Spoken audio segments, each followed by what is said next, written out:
I have to say, your willingness to platform or to have a conversation with Alex Jones, I think was a revolutionary act, actually. Not that everything Alex Jones says is right. It's not. Not everything I say is right or anyone says is right. But Alex Jones is an interesting person. And even if he's not interesting, he has been walled off from the rest of us through name calling.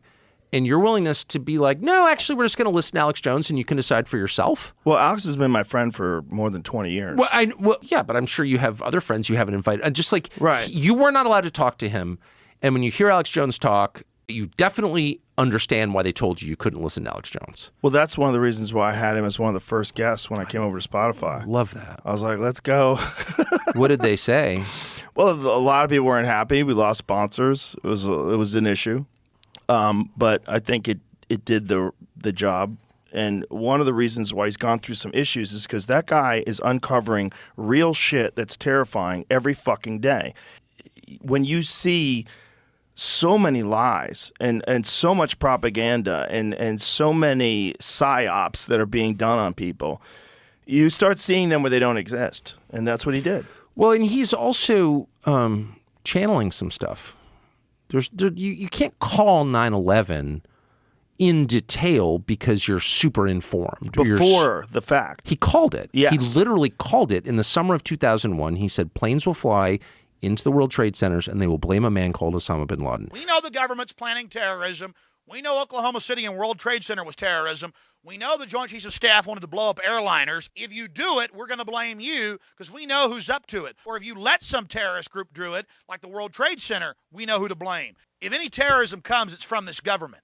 And if there was an outside threat like a bin Laden, who was a known CIA asset in the 80s, running the Mujahideen war, and whose family builds all the military bases over in Saudi Arabia right now, and sits on the board of Iridium Satellite, he's the boogeyman they need in this Orwellian phony system. We know that he said that because he said it on tape multiple times. And then he said, call the White House and tell them this. Now I'm going to put the call out that you call the White House and tell them, look, we've seen the news stories that you've wanted to blow things up, that you have blown things up, and that we're aware of who the terrorists are if you pull this. This can stop this Hitlerian Reichstag event. He's channeling something. You think That's so? super. Yeah, of course. Yeah. There's like no other. I mean, tell me how he did it otherwise. I've asked him about it. How did you do that? At length, at dinner in my barn recently, we were talking about this.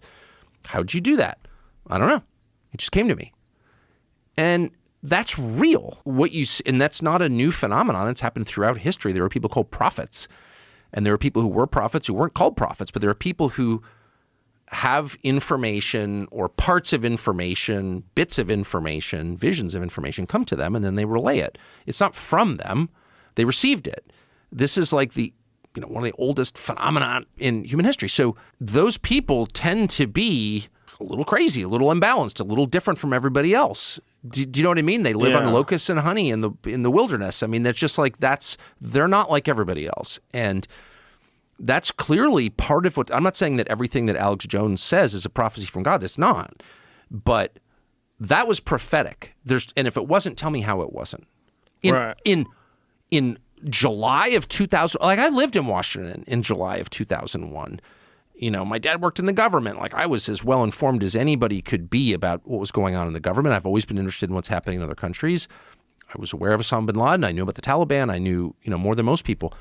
There's not one person who was saying, not one person in Washington, D.C. was saying, at some point soon, they may fly airplanes into the World Trade Centers and blame Osama bin Laden. Like that just wasn't a thing. So if you said that multiple times on camera, there's a reason. I've said this to 50 people, what I just said to you, and they all look at me like, yeah, that's stupid. Tell me how it's stupid. Like, tell me how he did that. Like, that's impossible, actually. He didn't just do it with that either. No, I'm aware. He's done it with a lot of things. Today, in 2002, there is a tyrannical organization calling itself the New World Order, pushing for worldwide government, a cashless society, open borders, total and complete tyranny. A Rockefeller study envisions future dictatorship controlled by elite, millions being killed, mandatory quarantines, checkpoints, and the forced vaccines, and the hell we're already living in that's just going to continue to intensify until we take our governments back. You're not going to be able to go to the ball games anymore. You're not going to be able to just go out and get drunk with your friends. You're not going to be able to just, go out and enjoy yourself all the time. Read what these monsters are planning for you.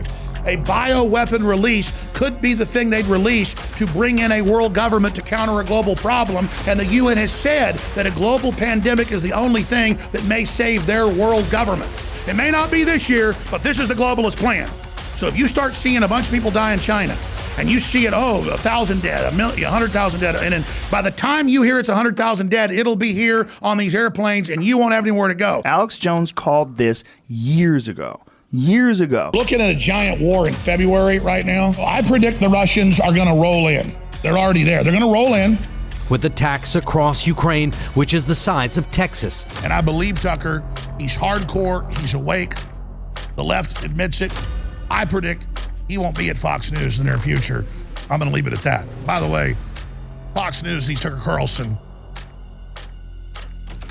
Tucker Carlson doesn't need Fox News. There continues to be reaction to the bombshell news that Tucker Carlson, the highest rated personality on Fox News, has been fired.